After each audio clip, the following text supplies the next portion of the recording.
My creamy udon carbonara with homemade pecan bacon is an Asian twist on the Italian comfort dish. It's savory, silky, and with the addition of Japanese udon noodles makes this recipe so good. Let me show you how I make it. We're going to start by making our pecan bacon. Chop up your pecan into bite-sized pieces and add that to a bowl. Now we're going to make a quick bacon marinade with olive oil, soy sauce, maple syrup, sriracha, paprika, garlic powder, and liquid smoke. Let that marinate for 10 minutes. Now we're going to spread out the pecan bacon evenly onto a parchment-lined baking sheet.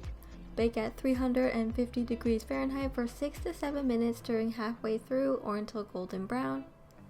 The pecan bacon will crisp up as it cools completely on the baking sheet. Add the 2 frozen bricks of udon noodles onto a microwave-safe plate.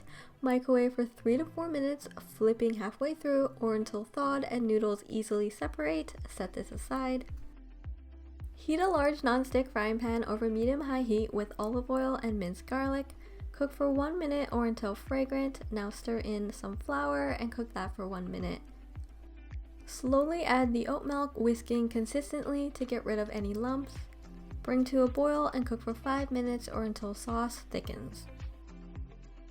Stir in nutritional yeast, black salt, and pepper.